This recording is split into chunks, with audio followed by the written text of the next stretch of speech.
Welcome to Vegstroller. I am Nishant and welcome to yet another live streaming of our Europe trip planning. This is episode 17, and in this episode I'll tell you everything you should know about what all to pack for the Europe trip. Yes, we are approaching closer to our Europe trip and the packing preparations are in full swing, and my wife in fact is getting restless of what all to do, what all to pack and everything. So I thought, why not create a YouTube video wherein I'll give you all the tips related to what all I'm packing, what are the things which we have to keep in mind before we take our Europe trip. And this, mind you, will not only be valid for Europe trip but for any international trip. So watch this. I'll give you about 20-25 tips, and that will be useful for everyone. Another thing, this is episode 17, and since the last few episodes I'm doing live streaming. So I think until episode 12 I have been doing the regular recording, editing and then uploading. You will find it on my YouTube channel, but after that, if you do not find any episode in between, that means I have done a live streaming for that. So go to the live streaming section and watch that particular reel or live stream, because it will contain lots of useful information. I have created multiple live streams. Last was in fact I think on international driving permit or forex card or something, and then many other were created. They will be useful. If you have any doubts, feel free to ask me. And yes, I hope you are liking the videos, you're finding them useful. If you have any tips for me, let me know. Now let's get started. Episode number 17, packing tips, what all things you should keep in mind while packing, what all things you should carry and other points. So I will maybe try to list them point by point. The topmost thing, number one, which I'll suggest you should take care of while you're packing, is your Gmail passwords, backup and syncing. So nowadays everyone uses Gmail, and what happens is the Gmails are automatically synced on our mobile phones. Now, because all these sync ups happen automatically, 99% of the times we do not even remember our Gmail password. Now, in case you are in Europe and by any chance your laptop or your mobile is lost, you will be stuck, because first of all, if you want to log in into new mobile or new laptop or desktop or from some other machine, you will need the password which you might not remember. Secondly, even if you remember the password, in Gmail there is normally a two-step verification, where if you are trying to log in from an unknown device, you will get a notification on your trusted device asking that this particular device is trying to log in. Do you trust and approve? Yes, no. So if you do not have any trusted device, if your mobile is lost, then you cannot do that particular approval also. So you will be totally stuck, because all your bookings will be on Gmail and your mobile is lost and you do not have Gmail access, because you either do not remember the password or you do not know how to give the approval even if you remember the password. So in that particular case, what I suggest is you take physical copies of the security backup codes which are available on each of the Gmail account. So go to Gmail, you can watch the YouTube videos of how to get the security code backups.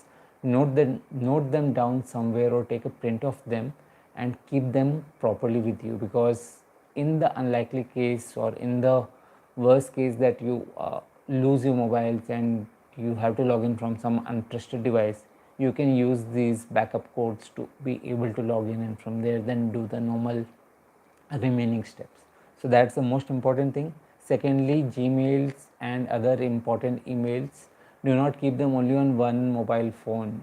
Maybe if you're traveling in a group, try to have it on your spouse's phone also, or try to keep it with someone who is back in India, so that in case you lose your mobile, you can just ask your friend to give the approval while you try to log in through someone else's phone or some other desktop or something else. So Gmail, very important. That's one thing.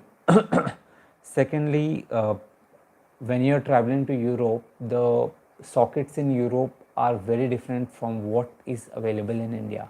So what I'll suggest is buy a universal charging pin, universal adapter, travel adapter with you. It has multiple socket pins, so it will have socket pins for US, then it will have socket pins for Europe also, and it's a multiple universal travel adapter. So very important thing which you should have. In fact, this is not the only thing you should have. You should have this, plus you should also carry a travel extension multi-socket travel extension cord.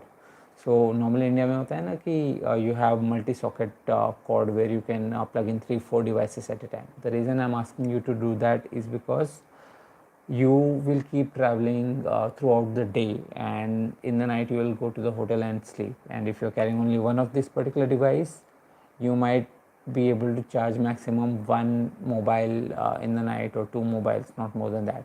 But you will be having laptops. If you're traveling in family, you might have 2-3 mobiles, you might have your camera, you might have multiple other electronic items which you want to charge. So if you have this multi-socket extension cord along with this travel adapter, life becomes very easier. You can charge multiple devices at a time, and it's not very costly also. So that's something which you should definitely keep. The third thing is related to the memory card. Now when you are going to Europe, it's very obvious that you will be taking lots and lots of photos and videos, and that will result in your memory cards getting full. So what will happen is, if you are taking only your mobile phones, your memory cards will get full and you will not be able to take new mobile photos. So you will be forced to delete some photos, or you will be forced to back them up on Google Drive or somewhere else, and you will not even realize when your Google Drive photos get filled or the storage runs out, because the photos are normally very heavy in size if you keep them in high quality. So instead of that, what I will suggest is carry extra memory cards with you, either the mobile phone extra memory cards which you can insert and take fresh storage, or you can keep the laptop memory cards and you can transfer it on a regular basis from your mobile phone to laptop, or from camera to laptop. So that way it becomes easier. You will have all your storage of photographs and videos, and you will never have to worry. You can click as many photos in Europe as you want. So that's the third thing which you should keep. The fourth thing which you should keep is related to how do you protect your important documents from getting lost or stolen or mugged.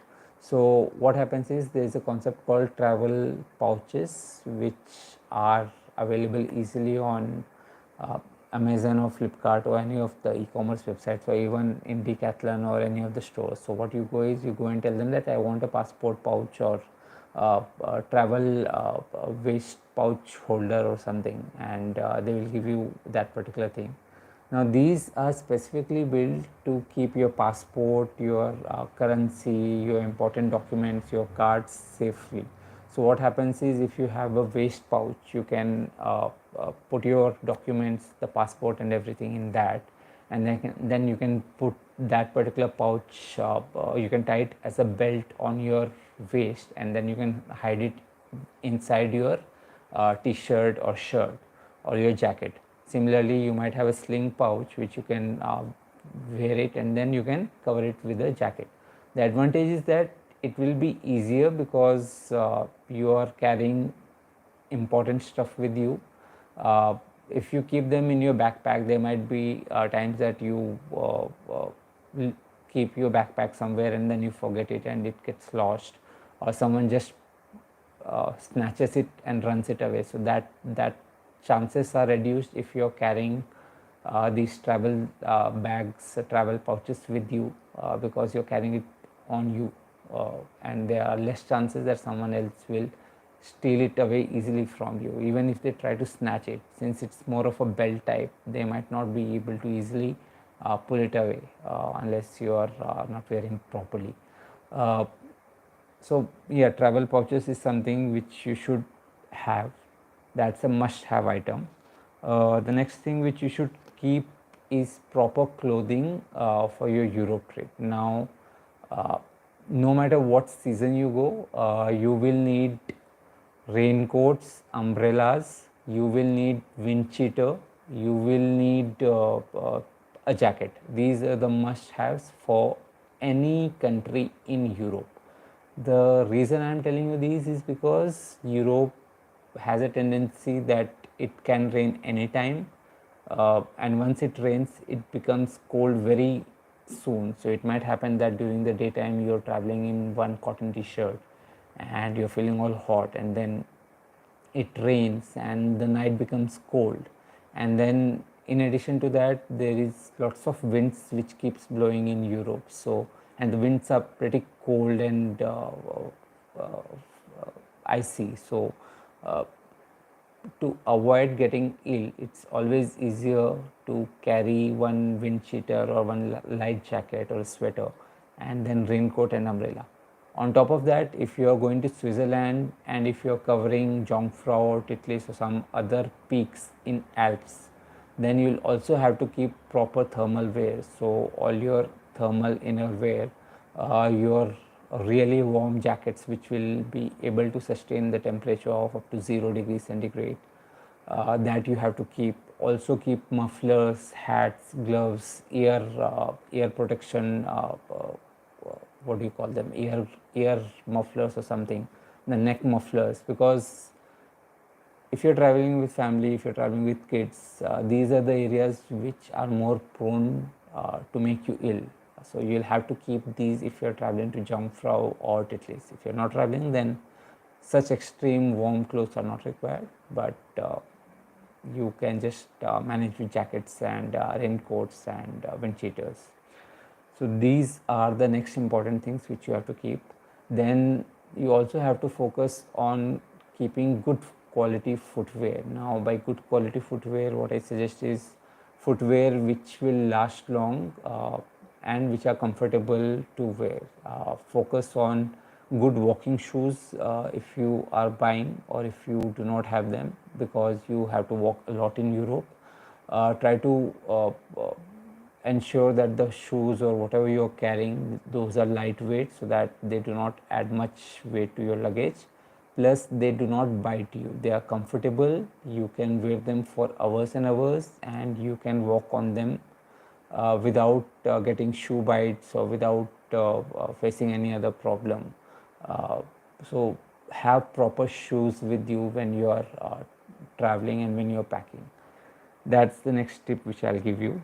In addition to that, Europe, normally from what I've heard or read in internet blogs and articles, is that there's lots of UV radiations and exposure in Europe. So it's always a good idea to carry proper sunglasses and hats or caps when you're traveling to Europe, no matter what the weather.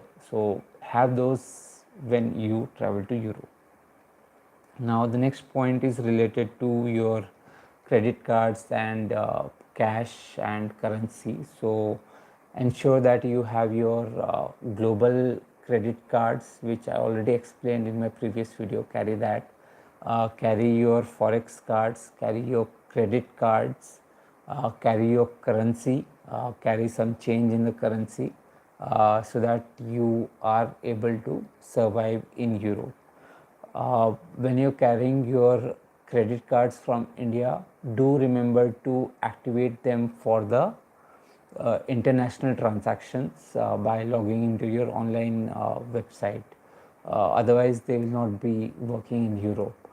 Second thing, also remember to set the limits according to what you expect to spend in Europe. So log in again to your online websites for credit cards and set the limits there.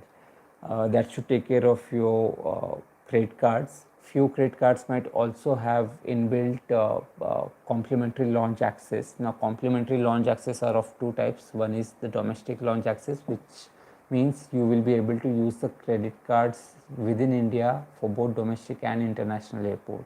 So you can use those, and then there are few credit cards which offer international airport launch complimentary access also. So in that particular case, you need a separate priority pass to be issued. So if you have credit cards which give you complimentary international airport lounge access, call up those credit card companies and tell them to issue a priority pass to you. And then using this particular priority pass, you can walk into the international airport lounge access and avail the benefit of free Wi-Fi and free meals and other benefits.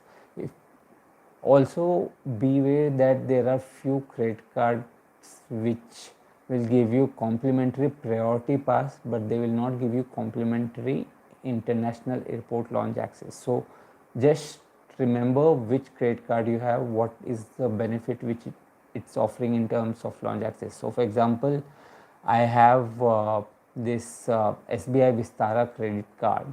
If you go to its website, it will tell you very clearly that you will get complimentary priority pass on that particular card. So I applied for that and I got the priority pass without any extra charges.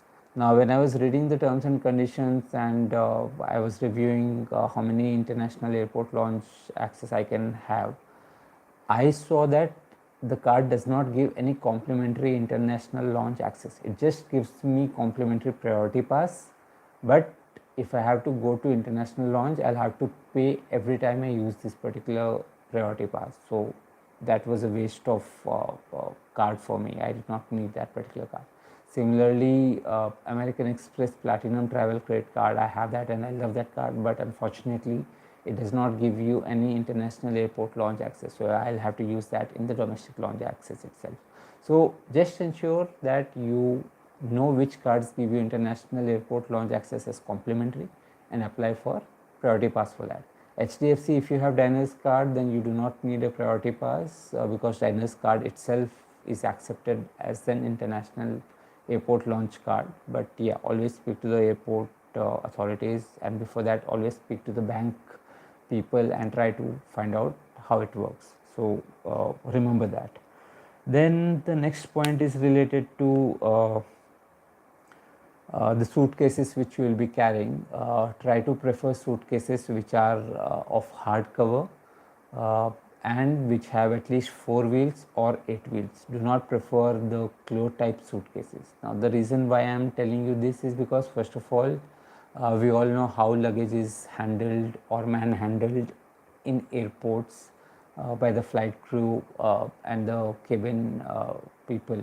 So they just keep tossing and throwing the luggage from one place to another, and due to this there are high chances that the cloth suitcase can get damaged either when it comes into contact with some sharp object or anything, and you can lose your valuable stuff, and everything will be difficult for you in case your suitcase is damaged.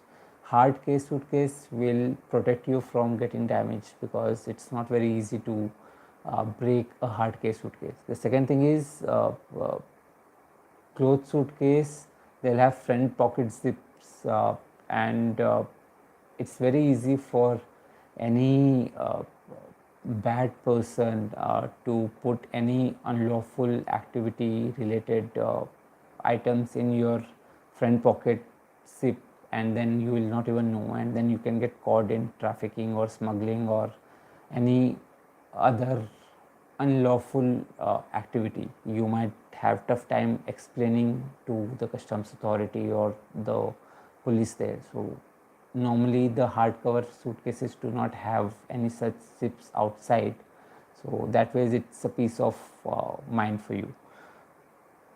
So carry a hardcover suitcase. Another thing which I'll say is almost all the suitcases look similar in color and shape and size. So when you arrive at an international airport, remember that you are not the only one who is coming. You have passengers from across the world coming into that particular airport, and chances are that there will be lots and lots of suitcases of the same color, same size, same dimension, same company. So in that case it becomes very difficult for you to identify the right suitcase, and there are high chances that they might get mixed up. So always try to have an identification mark to make it easier for you to find out which is your suitcase. So what you can do is you can try to uh, uh, tie some unique piece of cloth to each of the suitcases you have, or maybe some unique ribbon or unique thread on the cover or somewhere else, or maybe put across your name or anything with a permanent marker or something on your suitcases. The idea is to identify your suitcase from far off so that it does not get mixed up and others do not pick up your suitcase easily without any trust or anything. Yeah, so ensure that you have some proper identification. The next thing which I wanted to tell you was that carry power banks. Those are very important because you might take lots of photos with your phones and it will get discharged very easily. So if you have power banks, you can use them for charging the phones. Carry small iron if possible, because not all the hotels might provide you iron, and if you are someone who normally wears iron clothes, then it might become difficult for you.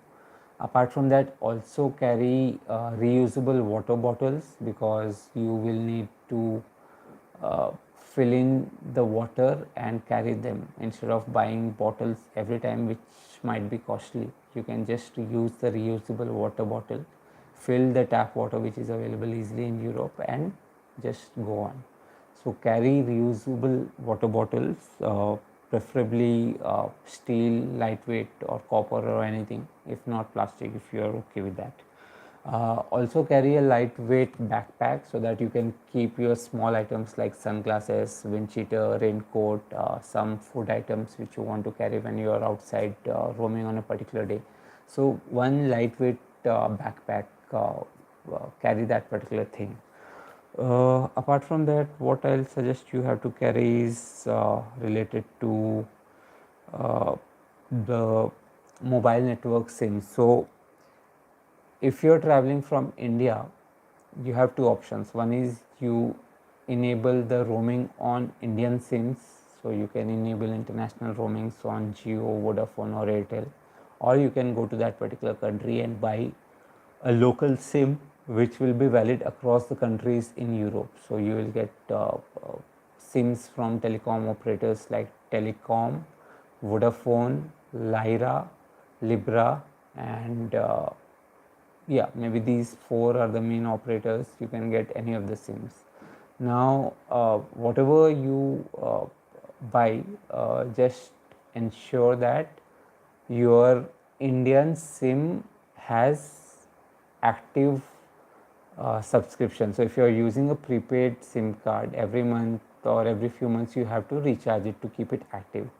So even if you are in Europe, keep your Indian SIM active, because your OTPs will keep coming on the Indian SIM.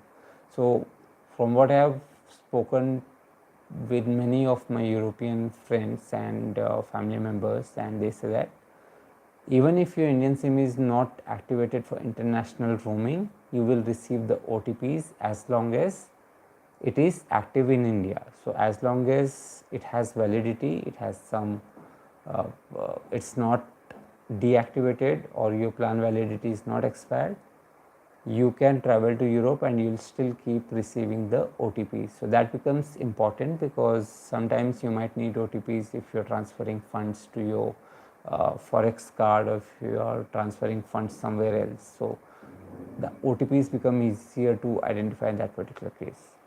The next thing which I want to tell you is related to the payments.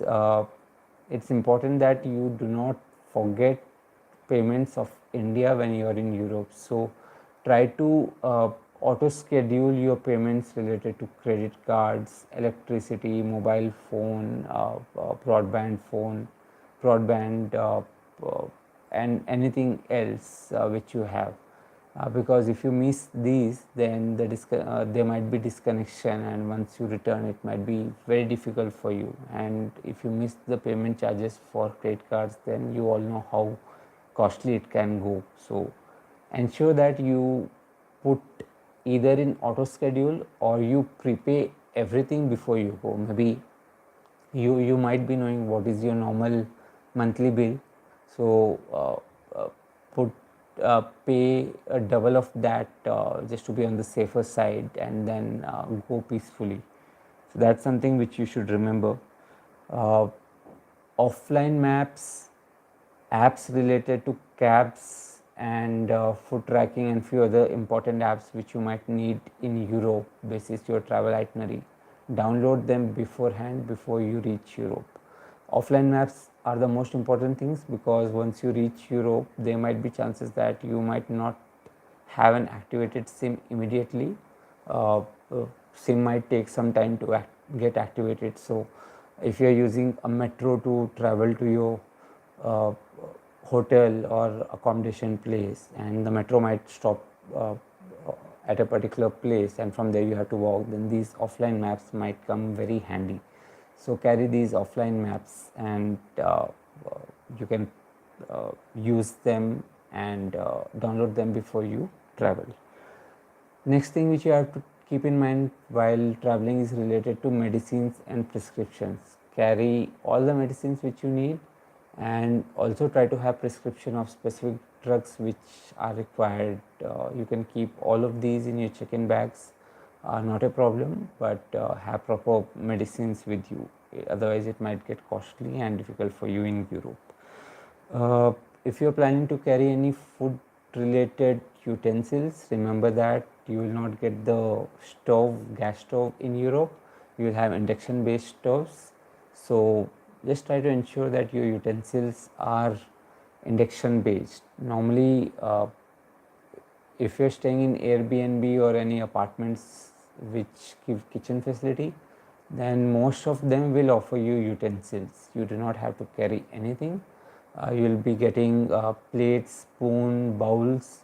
You will be able to get cutlery. You will be able to get knives, scissors. You will also get big bowls for boiling or cooking or anything. You will not get tawa, you will not get chimta, you will not get chakla bil, you will not get pressure cooker. These are the 4 items which you might not get in Europe. So if you need to carry them for sure, then you will have to ensure that they are compatible with induction based plates. Otherwise there is no point carrying them. Food items, carry lots of ready to eat food. Apart from that, carry food which can be cooked easily in open pans. So dal or pulses which can be cooked easily in open pan. Rice items which can be cooked, try to prefer those instead of food items which need pressure cooker or lots of whistles or anything. So those are the food items which you should carry. Then another thing which I want to tell you is related to the point that European toilets do not have the water jet facility for cleaning. They use toilet paper for cleaning. So if you're traveling with family, especially elder people, they might not be very comfortable with toilet paper. So maybe if you want, you can keep a mug with you and use that. I do not know, but yeah, that's something you can speak with your elders, parents, and if they are comfortable with the toilet paper, well and good. Otherwise, as a last resort, try to carry a mug and then fill water in it somehow and use it. So that's another thing you should remember. Keep lots of rubber bands, keep lots of empty plastic bags with you, because you will be keeping your laundry or soiled clothes in them. Try to keep shoe polythenes so that you can keep all your shoes in shoe bags or shoe polythenes, and then that way it's easier to carry and it will not spoil your other clothes. Also carry small chains and small locks with you, so that in case your hotel does not have a locker facility and you are keeping your important stuff in the suitcase, then you can at least lock them and chain them to the bed or any other heavy item. So yeah, now let me just go through my list to see if I missed anything else. So I told you about Gmail, I told you about universal charger, memory card, raincoat, and other uh, uh, clothing pieces, sunglasses, hats, cap, travel pouch, waist bag, forex card, global card, priority pass, mug for toilet, shoe pouches, packing cubes, squeeze bottles. So you get squeeze bottles which will not spill any liquid items unless you squeeze them. So you can get them easily on Amazon or Flipkart, buy them and take them to carry any hair oil or body lotion or any other cream. It will be much more convenient for you. Otherwise you might have fear of liquid spilling and damaging your clothes. Yeah, so those, then ready to eat items, breakfast items, salt and tea, carry food items. uh, Another important point which I missed out was related to the uh, contact details of your Indian embassy in the cities you are traveling to, your hotels, and passport. Carry copies, physical copies of all of these. So take a printout of the consulate emergency numbers, physical copy of your travel ticket, physical copy of your passport, and physical copy of your insurance, along with the accommodation phone numbers. So in case your luggage gets lost or in case your phone gets lost, you can use these to be able to travel and reach out to the next place. Cash, forex cards, power banks, small iron, mobile network recharge for international roaming, credit card, enable international transactions, set limits, advance payment of your bills or auto payment of your bills, offline maps, download the apps before going, medical prescriptions, medicines, cooker tawa induction based, mark your suitcase with same thread or some other easily identified marker, and water bottles and backpack. Yeah, so these were around 25-26 tips or things related to packing which I have listed down. I'll be following them, and if you think you find them useful, you can also carry them. If you have any queries, any questions, feel free to ask them by putting them in the comments.